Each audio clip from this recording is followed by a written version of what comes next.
recall the Shoop Shoop song with Betty Everett. And he had people stomping on telephone books to get that doom, doom, doom, doom, doom, doom. Oh yeah, or is it in his face? Oh no, it's just a chime. People often wondered, how in the world did he get that sound out of the bass drum? Well, it wasn't the bass drum. It was people stomping on telephone books.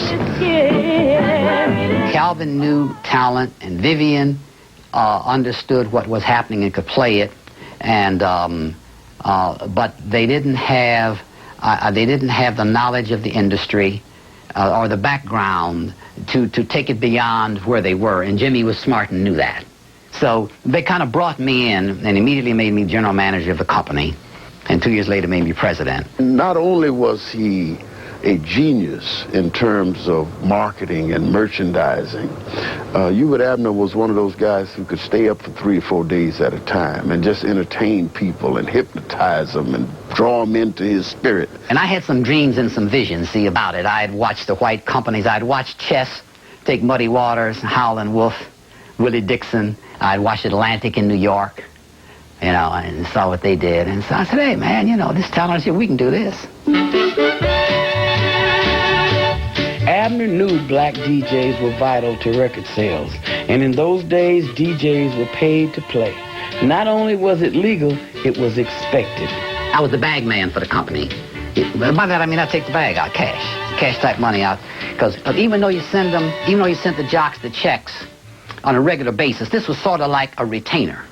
See, this was a retainer to keep the relationship cool, okay, so that your records can be at least considered to be played. Now, when you want serious play, now that's a whole, that escalates to another level, see. Now you got to go out there and you got to put the green on them, okay. And you got to be a friend to do that. You know, we go to breakfast, lunch, and dinner, you know, get wasted with them, party with them, play cards with them. I mean, they became friends. With Abner making the connections, VJ artists were getting airplay on black stations around the country. They had every kind of music a black audience could want. I love the way you walk. I love the way you From the blues of John Lee Hooker to the doo-wop hits of the Magnificents and the Eldorados.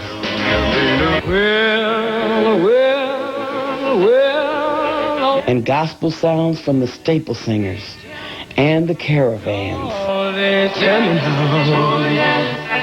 Record sales soared, and so did black businesses along Record Row.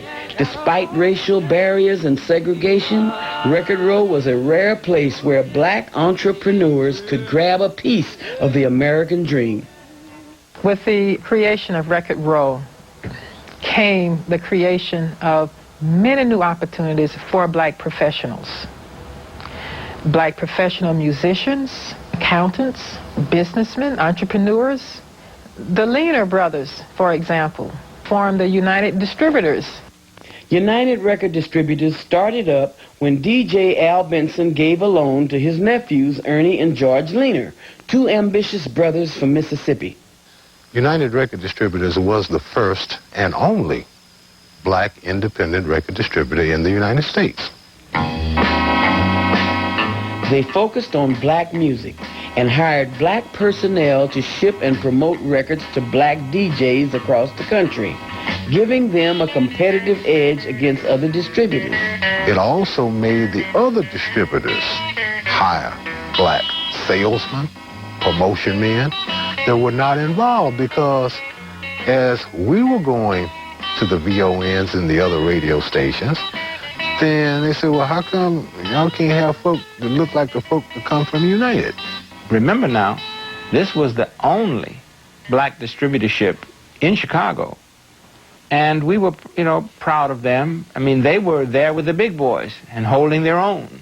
Record Row provided role models. You know, I'm sure no one quite looked at it in that way at that time, but it did send a signal that black entrepreneurship can work. The rhythm and blues industry on Record Row was born out of segregation, just like the race film industry of the 1930s, which reflected black life, and the Negro baseball leagues that gave blacks their own national pastime. But there was an important difference. These entertainments were confined to black communities. But rhythm and blues music was on the radio, and the airways carried it across America's color line. A few white DJs even began playing the music, like Alan Freed, who called it rock and roll to make it more acceptable to the parents of white teenagers. You women have heard of jalopies, you've heard the noise they make, but let me... But call it rock and roll or rhythm and blues, it was still black music, and segregationists campaigned to stop it. We've set up a 20-man committee to do away with this vulgar, animalistic, nigger rock and roll bop. The protest about the music had more to do with the social policies of the South, of keeping the races apart, and at the same time keeping this black, so-called black influence out of the community. Womp bom balloon bom bom bom bom to the boot, oh rude, to the boot, oh rude. The black kids, the white kids were listening to this music. So what the record companies had to do was to figure, and radio stations, the music was in demand, well, how can we give these teenagers the music that they want to hear and not offend their parents? So the solution was cover records. Know just what to do.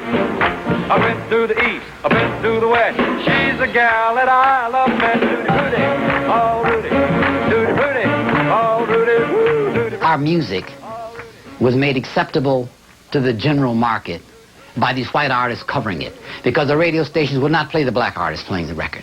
But that same record done very close to, like they copy the arrangement, copy everything, by white artists was acceptable to the pop stations, and they play it. Life could be a dream if I could take you up in paradise up above. If you would tell me I'm the only one that you love, life could be a dream, sweetheart. Sweetly, sweetly, sweetly dream.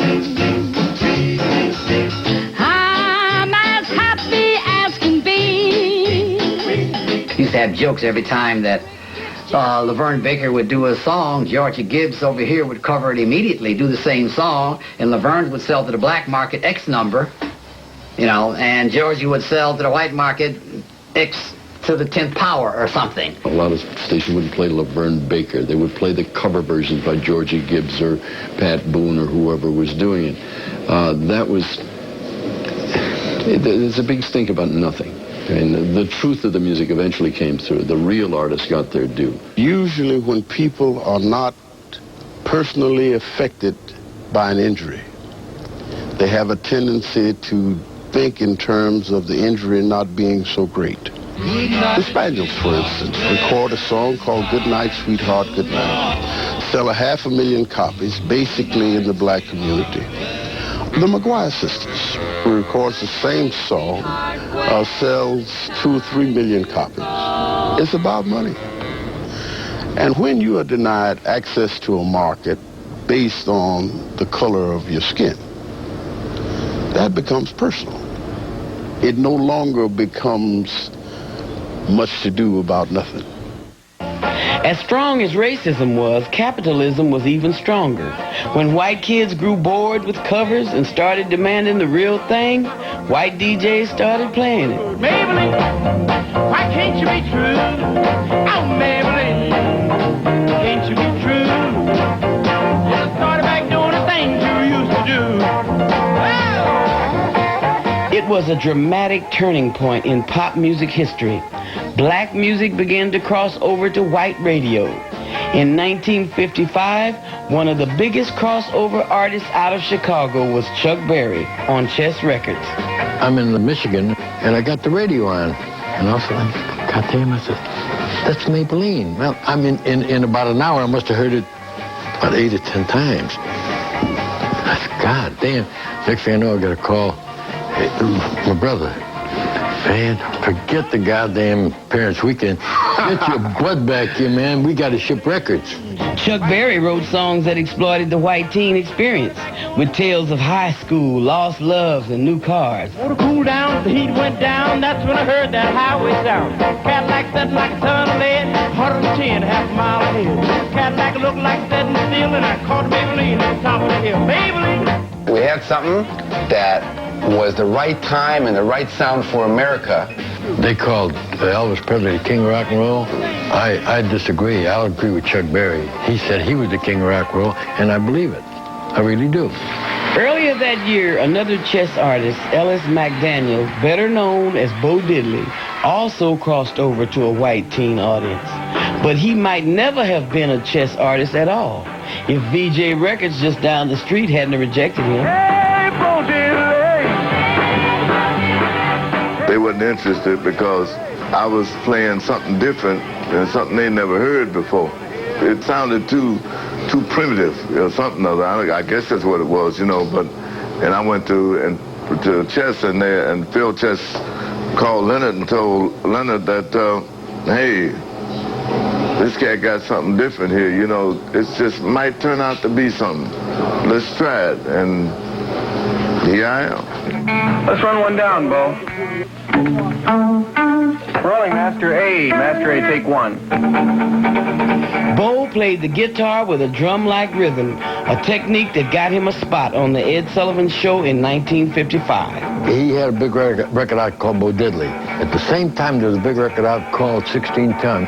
Now, this big honcho, what's his name, Sullivan, wants Bo Diddley to do 16 Ton. But man, I'm not goddamn saying I don't know nothing about no 16 Ton. I'm supposed to be playing my hit song, you understand me? Not 16 tons. Why you got 16 tons? Now, he don't know Bo Diddley from Adam, man. I mean, he never listened to that. He gets up there and he waits for him to do 16 Ton, and he does Bo Diddley. Oh, Diddley bought a paper diamond ring. If that diamond ring don't shine. Oh, Diddley, dig it to a private eye. If that private eye can't say, even I take the ring from me.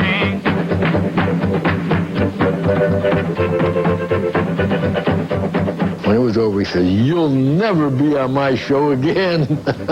Bo didn't have to be on Sullivan's Show again. That one appearance was enough to make him a million seller and put Chess Records on the map. For VJ Records, Bo Diddley was the one that got away.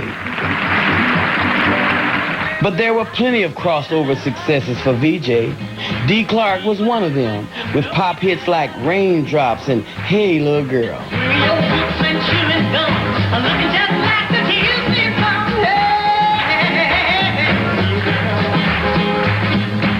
Dee had an amazing voice, a clear, tenor, penetrating voice, and could just sing his butt off. This throbbing in my brain, so strange I can't explain, but I like it. I like it. Like it. How about that? Dee was a man who sounded like a woman in the high register, and that was unique. Everybody said, wow, what is that? His music, probably 75% of it sold to white people. It wasn't what you call real soul. It was called, we used to call it the happy flute sound because they used flutes in the background of the records. How about that?